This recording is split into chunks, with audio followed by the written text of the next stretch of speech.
It's my privilege today to introduce Professor Adele Berlin, who is Emerita Professor, Robert H. Smith Professor of Hebrew Bible at the University of Maryland, an eminent scholar, renowned for her literary sensitivities, her work on the books of Lamentation and Zechariah. She has recently written a commentary, part of the JPS commentary series on the Psalms, Psalms 120 to 150. That will be published in August, and you may pre-order that book from the Jewish Publication Society. To just take a couple of verses from Psalm 126, which in so many ways I think expresses the hope of restoration after exile. They who sow in tears in glad song will reap. He walks along and weeps, the bearer of the seed bag. He will surely come in with glad song, bearing his sheaves. Professor Berlin, please. Thank you very much. Thank you to the Oxford Interfaith Group for the invitation. Thank you, Mary and Yeshua, for your introductions. And Mary, I think it's really great that you picked Psalm 126 because that encapsulates what I'm going to talk about. I'm going to speak about a few Psalms that address the subject of exile and return. Speaking historically, the exile and return is the destruction of Jerusalem and the temple, the exile or deportation of segments of the Judean population to Babylonia, the return to Judah of a group of the deportees some years later, and the subsequent rebuilding of the temple. These events took place at the end of the Babylonian Empire and at the beginning of the Persian Empire, roughly from the year 597 to 515 BCE. But the biblical idea of exile and return goes beyond reconstituting the Judean community and rebuilding the temple. In a complete return to the way things were before the Babylonian conquest, Judah would be a sovereign state with the Davidic king on its throne. Alas, that did not happen. Judah remained a province within the Persian Empire. However, the hope that it would happen did not die. Going even further back in time, the idea of a complete return took on an idealized view of the nation of Israel as it was in the time of David and Solomon, a united monarchy before the split into the northern kingdom of Israel and the southern kingdom of Judah, with a Davidic king on the throne and the Jerusalem temple as the one and only religious center. This was the golden age in Israel's tradition, and it became the model of what the return should be. The actual historical return was then only a partial fulfillment of this vision. The complete return, as an ideological concept, was never fully realized. In that sense, the exile was ongoing. The hope for its end was pushed further and further into the future. Before I look at specific Psalms that talk about this, I want to make a few general comments. First of all, Psalms are formal poems written by trained poets, perhaps by temple singers. They are not spontaneous outpourings. Number two, Psalms embody the values and beliefs in traditional forms of verbal expression. The people who hear or recite them are receiving reinforcement in the community's system of beliefs and internalizing the phrases and images through which those beliefs are articulated. Even though many Psalms are addressed to God, the real audience is the community of worshipers. Psalms teach worshipers how to think about God and how to think about themselves as a nation and as individuals. And third, Psalms are difficult to date, and many are couched in very general language, but we can see in some cases that they address issues that are of concern to the community. Psalms generally do not mention specific historical events. They do refer frequently to the creation and the Exodus, but these are in the distant past, in stories of Israel's origins. The setting of most Psalms is very general, a cry to God for help from sickness or trouble or unnamed enemies, or praise to God or thanks to God for his great and merciful acts. That's one of the advantages of Psalms. They are so unspecific that they fit many occasions. The one later event that does receive attention in a few Psalms is the exile and the return. The exile and the return did not occur in the midst of history, like the Exodus from Egypt or the establishment of David's kingdom. It happened possibly within the lifetime of some authors of the Psalms, or a generation or two earlier. But it came to rank up there with the Exodus and the founding of the nation of Israel as the defining moment in Israel's story. It was a cataclysmic event with enormous political and theological implications. It led the Judeans to rethink their identity, to reevaluate their past and their future, and to reconsider the nature of their God. Thus, the exile and return transcended history and became part of the story of who Israel was and how it understood its relationship with God. So now we're going to look at a few Psalms. I'm going to be looking at them in English translation. Thea is going to put into the chat a handout, and on that handout is the translation from the NRSV UE. That stands for the New Revised Standard Version, updated edition. That's the latest edition of the NRSV. If you would like the Hebrew text and the JPS translation, and they also have the Koren translation, that's on sepharia.org. And on the handout is the URL where you can find the Sepharia Psalms in Hebrew and in translation. So I'll give you a minute to get those ready for yourselves to follow along the text. All translations are interpretations. Sometimes my interpretation differs from the official ones. So when I read the Psalms, I will be reading my own rendering. So don't be disconcerted if what I say is slightly different from the translation that you're looking at. We're going to start with Psalm 79, which is a prayer, a plea to God for help and rescue. Why, you might ask, should God help the people? Well, they can never say it's because they deserve it. The reason first given in our psalm is that God himself has been wronged. His land has been invaded and his temple has been defiled. And therefore he must take action to redress that wrong. Or to put it slightly differently, as later expressed in the psalm, God should save the people for his name's sake, that is, to preserve his reputation, so that other nations should not think that God is powerless. Let's look at verse 1. O God, the nations have come into your dominion, Nachlatecha. They have defiled your holy temple. They have laid Jerusalem in ruins. God's sacred space has been invaded, his holy land and his holy temple. Only Israelites in a state of purity were permitted to enter the temple. Lamentations chapter 1, verse 10, describing the destroyed Jerusalem, expresses a similar idea. That verse says, enemies have stretched out their hands over all her precious things.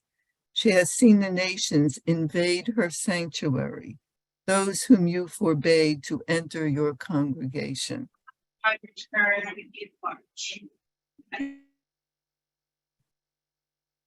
I'm going to go to verse 2 of Psalm 79.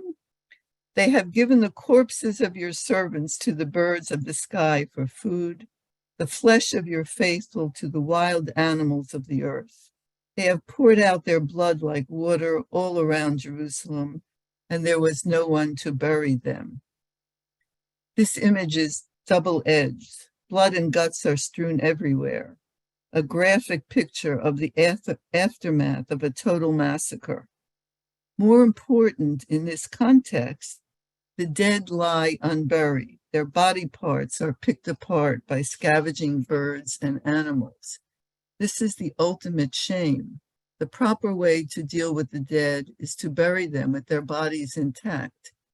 Here the people are mistreated even in death, which is an additional insult to God, for the people are called God's servants. Verse 4, we have become a taunt to our neighbors, mocked and derided by those around us. Other nearby nations, this is not referring to the Babylonians, see our defeat, which to them means that our God did not or could not protect us. They make fun of us for having a powerless God. This is a common trope in lament literature. It is another way of implying that Israel's defeat reflects poorly on God. Verse 5, how long, O Lord, will you be angry forever? Will your jealous wrath burn like fire? How do you explain a destruction like this? We would explain it by political, military, economic factors, but in ancient thought, the gods controlled what happened. The Babylonians would have explained their conquest as showing that their gods were superior to the God of Israel. But from the Bible's perspective, no God is superior to the God of Israel. Therefore, God must have willed, or at least permitted, Judah to be destroyed. Why would he do such a thing? Because he was angry at Israel for its sins, past and present, and is punishing them. Now going on to the rest of the psalm, pour out your anger on the nations that do not know you, and on the kingdoms that do not call on your name. For they have devoured Jacob and laid waste his habitation. Do not remember against us the iniquities of our ancestors. Let your compassion come speedily to meet us, for we are brought very low. Help us, O God of our salvation, for the glory of your name. Deliver us and forgive our sins for your name's sake. Why should the nations say, where is their God? Let the avenging of the poured out blood of your servants be known among the nations before our eyes. Let the groans of the prisoners come before you. According to your great power, preserve those doomed to die.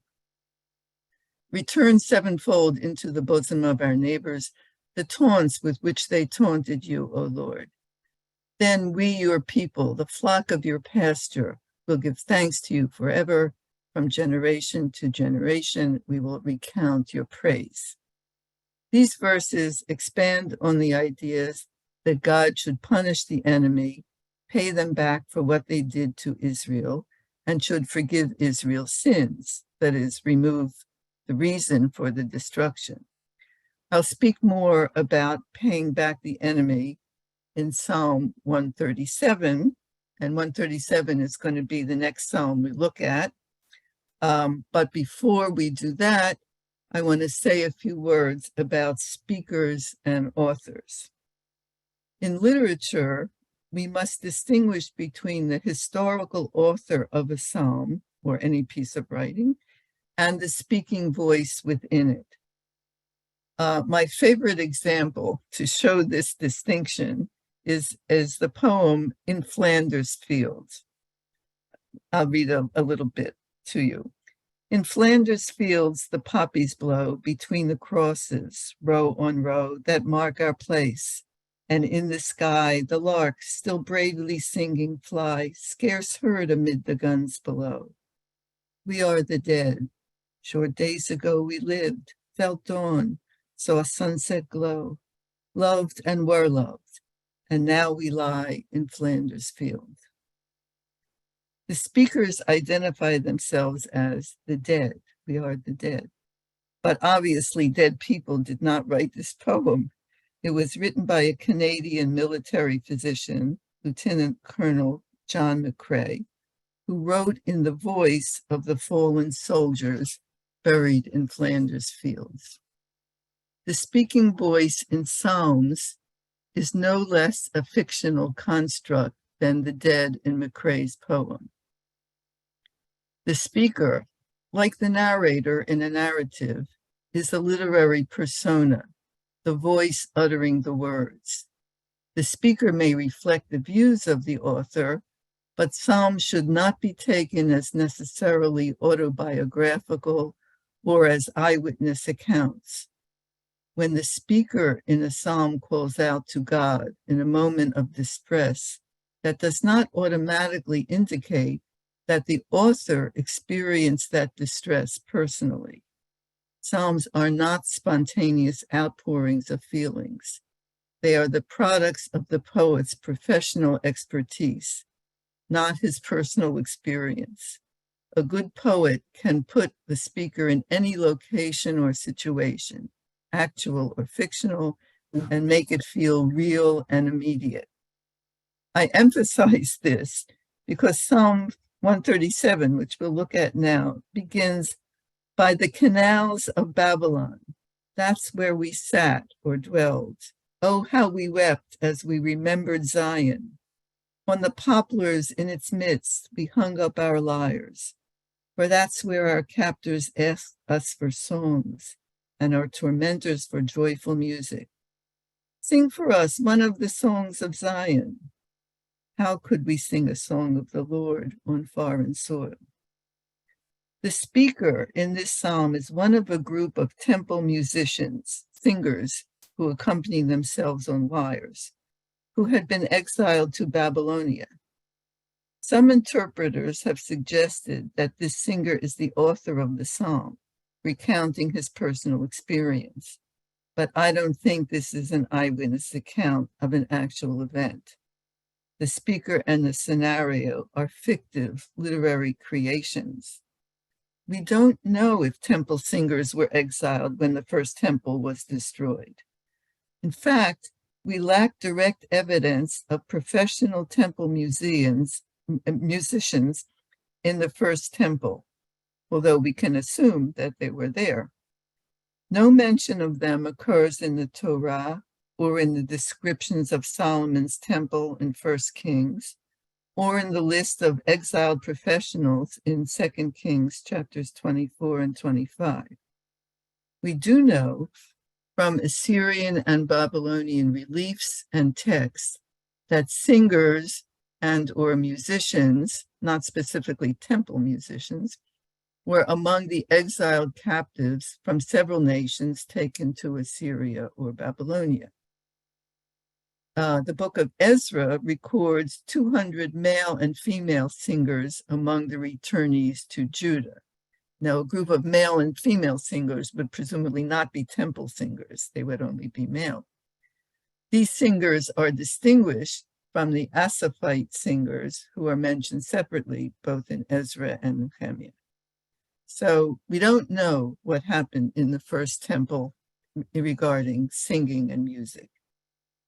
Because our psalm was obviously written after the exile had occurred, perhaps even after the temple had been rebuilt, it is reasonable to conclude that its view of the first temple is similar to that found in other post-exilic writings, especially Chronicles, which has a lot to say about the temple. In Chronicles, music and psalmody figure prominently in temple worship, and they are led by Levitical lyre-playing musicians. Now, while Chronicles purports to describe the first temple, Scholars agree that it is retrojecting the practice of the Second Temple back to the First Temple. Our psalm does the same. It imagines that the First Temple had singers like those in the Second Temple. This would seem quite natural to a post-exilic audience. It may seem strange to rehearse the exilic experience for an audience that had returned to Judah and rebuilt the temple, but the destruction and exile became foundational in post-exilic Judean identity, and it is relived or reimagined in many post-exilic works. The psalm insists on remembering and commemorating this defining moment. One of the key words is zachar, to remember or to recite or to mention. The remembering also includes the punishing of Israel's enemies, Babylonia and Edom, the perpetrators of Judah's destruction. This is the antidote that signals restoration. The restoration of Jerusalem requires that its enemies be permanently defeated.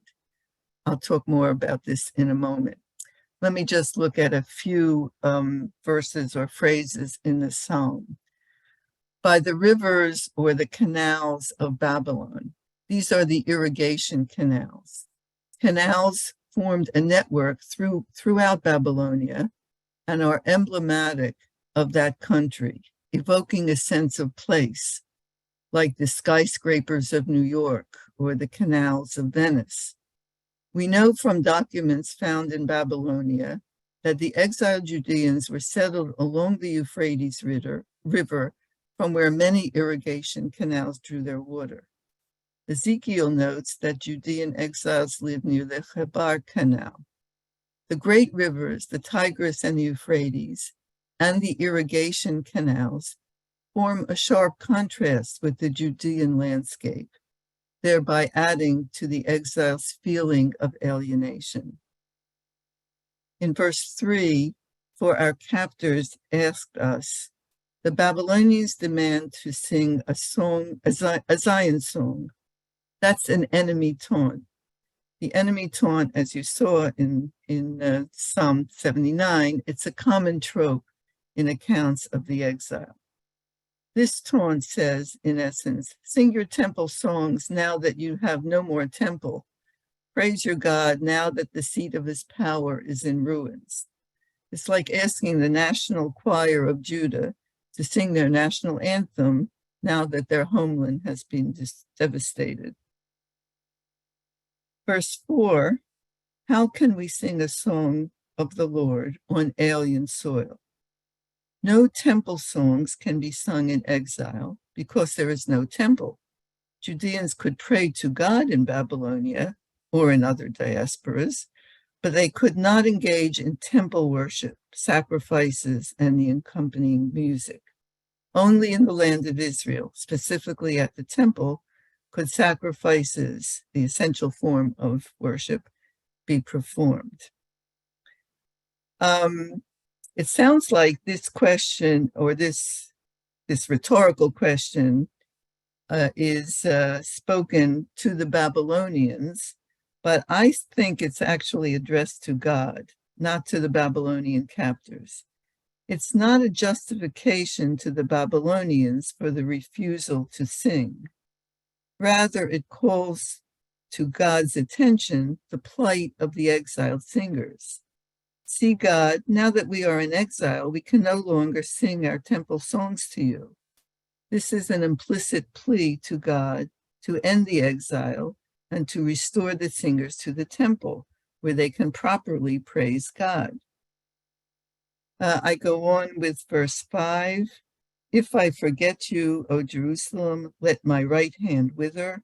Let my tongue stick to my palate if I do not remember you. If I do not set Jerusalem above my most joyful music.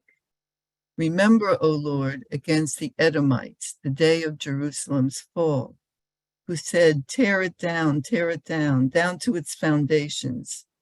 O little Miss Babylon, doomed to be devastated, a blessing on whoever pays you back, measure for measure what you have done to us. a blessing on whoever takes hold of your little ones and dashes them against rocks. In verse 5, the singer takes an oath to never forget Jerusalem.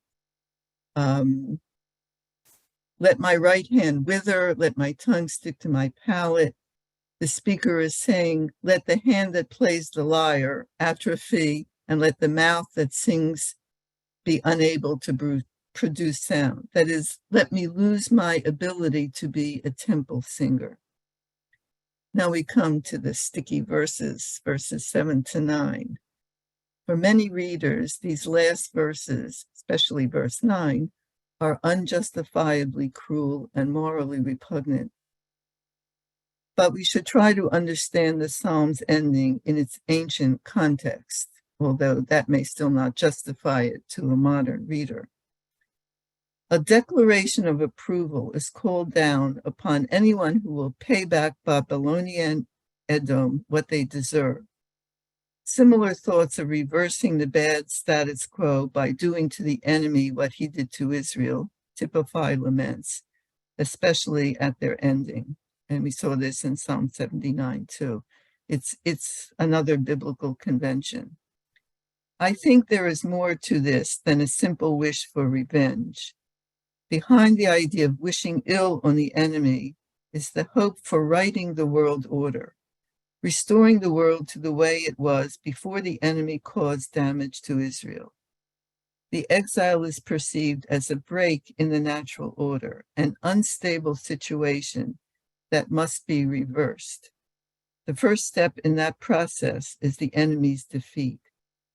John Levinson explains, in a related but slightly different manner, that the biblical belief was that evil acts have their inevitable consequences, and that the Babylonians and the Edomites set in motion their own punishment by their cruelty to Judah.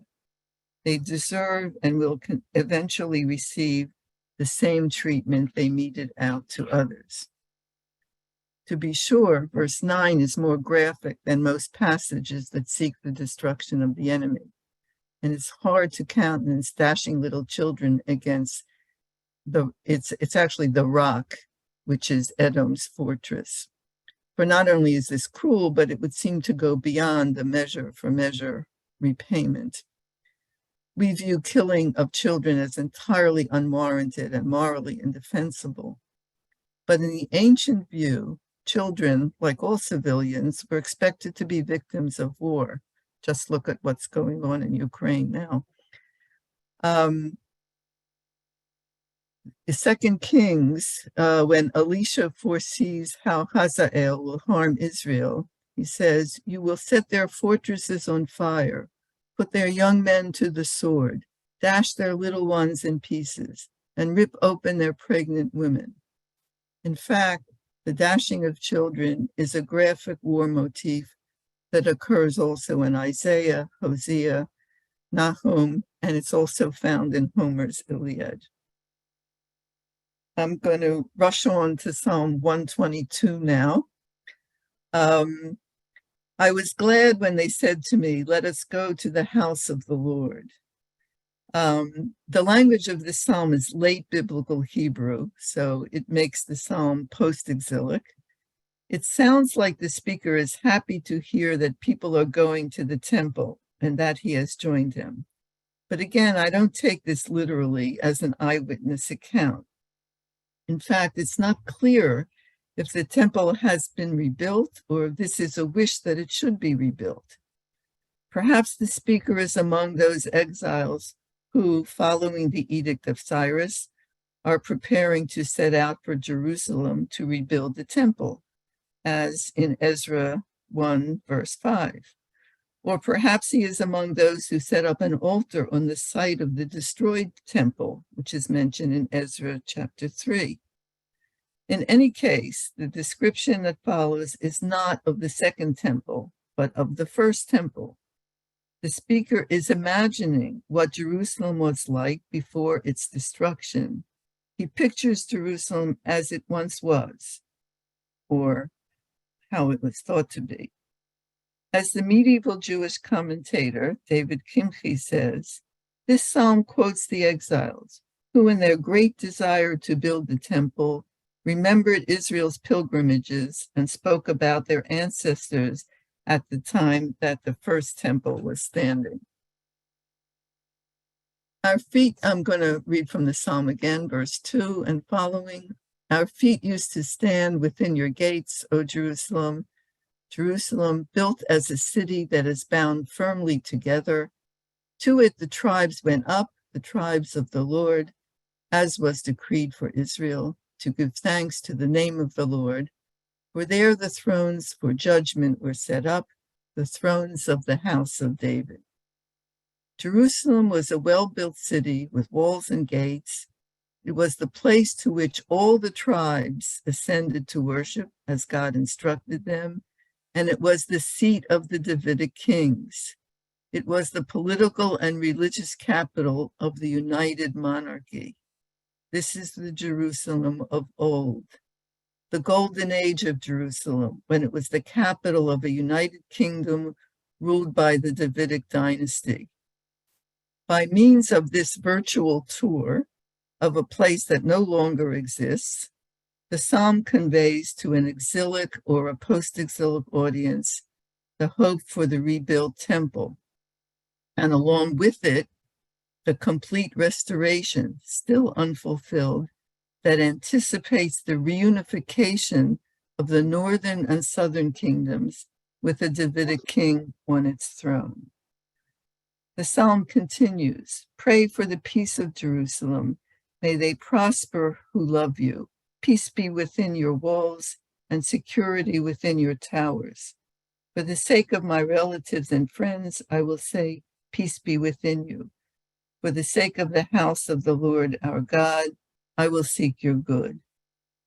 The end of the psalm returns to the present, the Jerusalem of the speaker's time.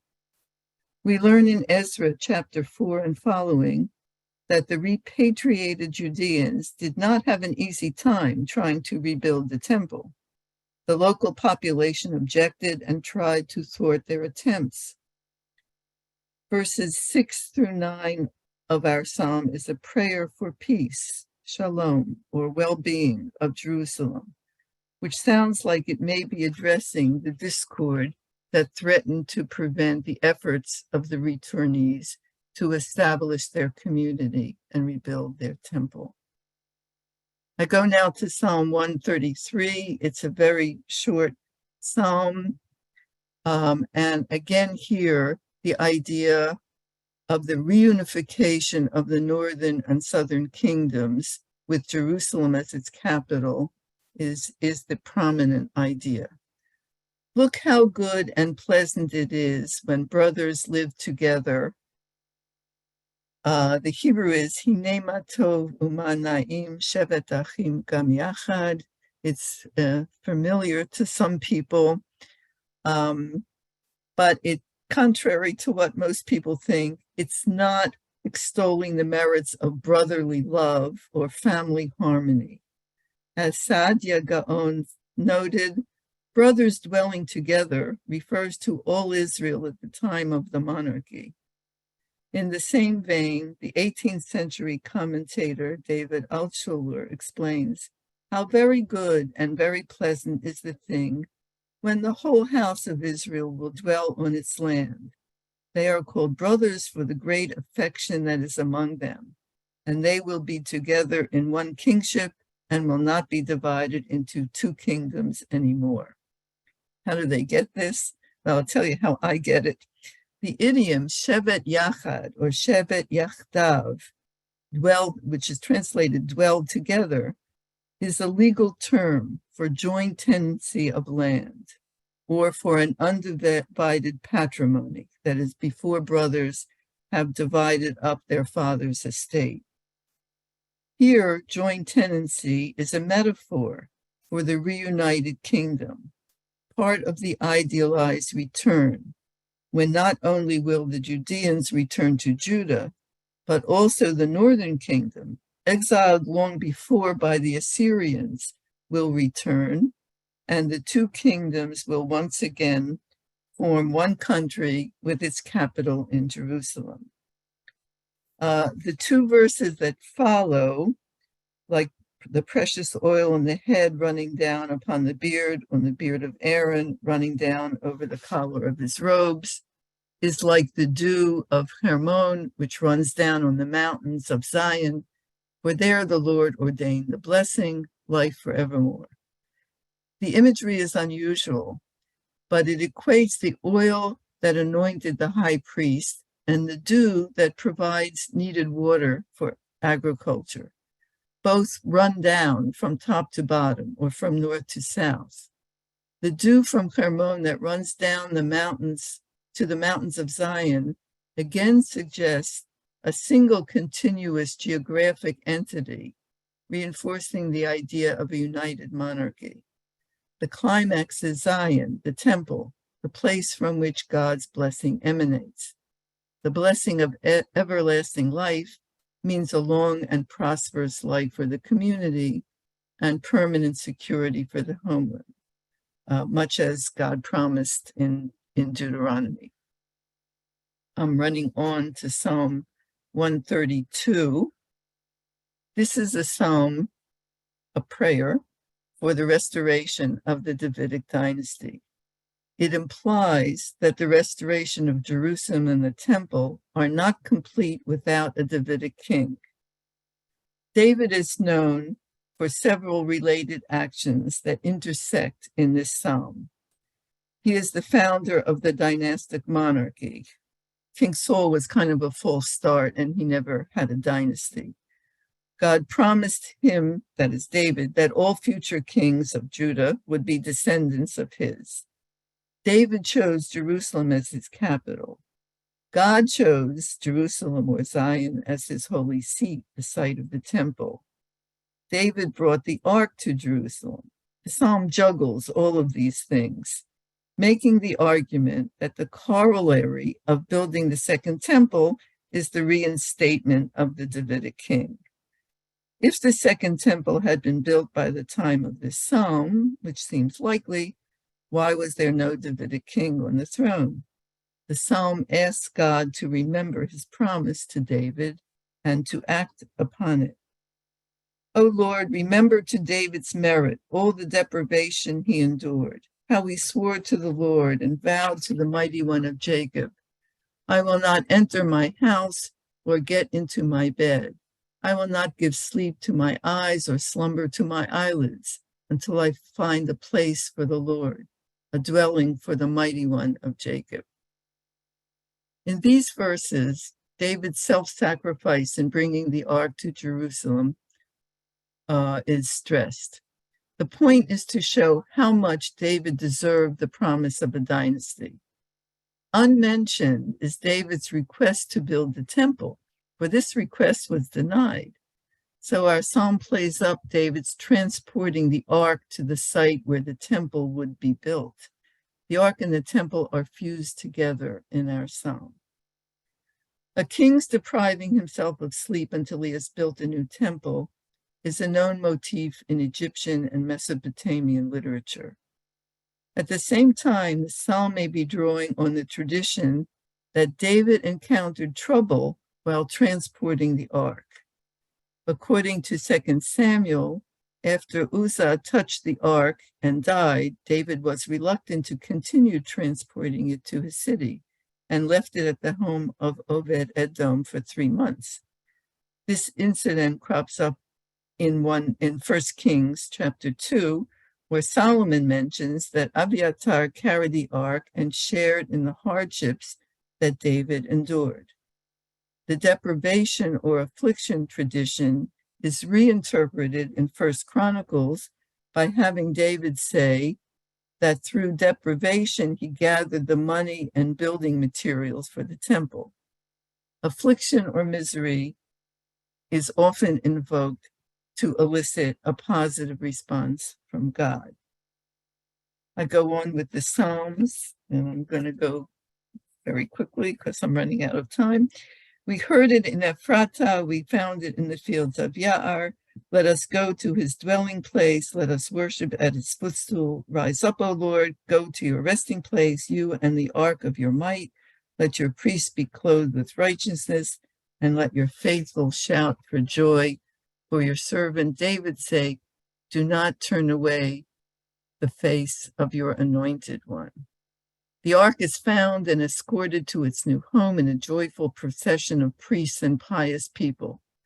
The clerical escort is much more detailed in 1 Chronicles 15, which also minimizes the negative aspects of David's carousing, which is found in the account in 2 Samuel chapter 6.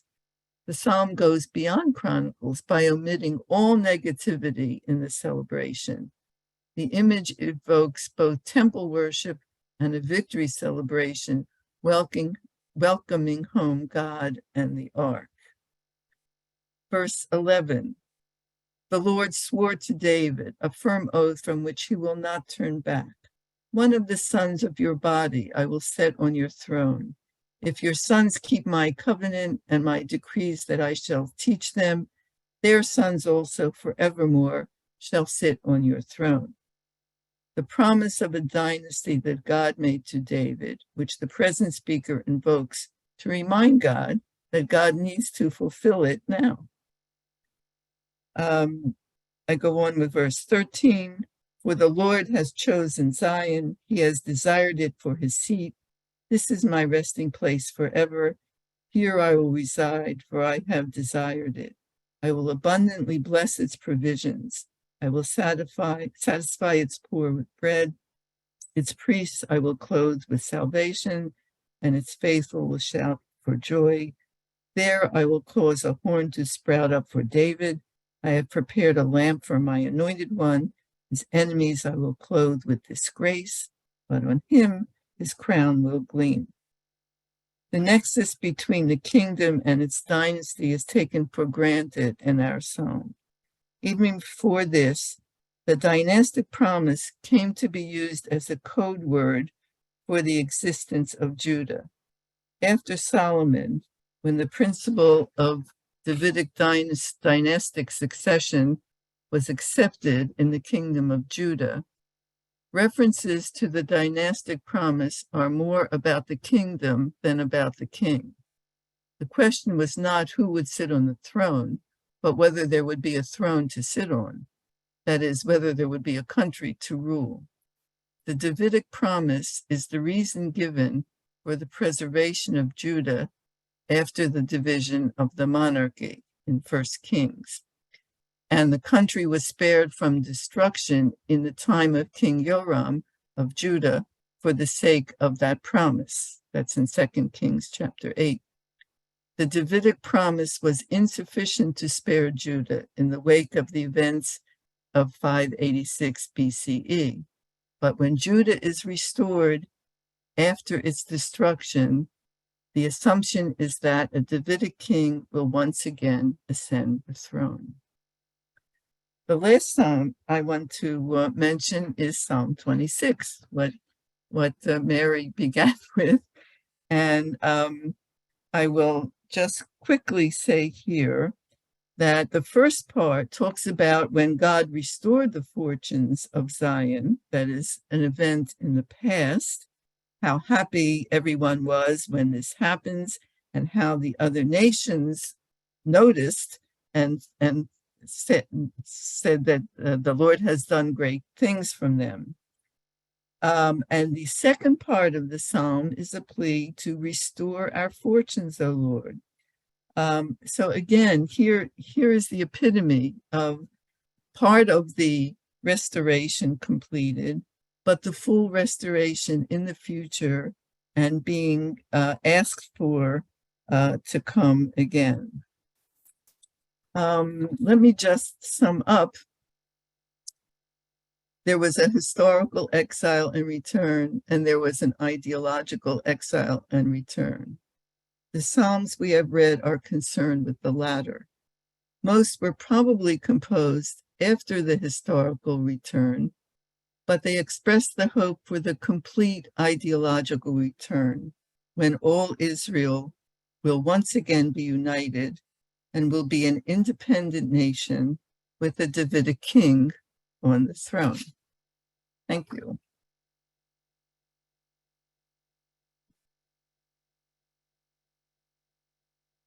Thank you so much, Professor Berlin, for this overview of these wonderful Psalms of exile and restoration. We have some time for questions or perhaps a very brief comment. Thanks to all of you for participating in this wonderful hour. It's gone by all too quickly. Professor Berlin, I thank you so much.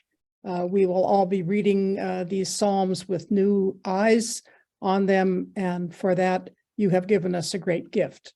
So thanks again to Oxford Interfaith, and we all look forward to the next presentation for this wonderful series.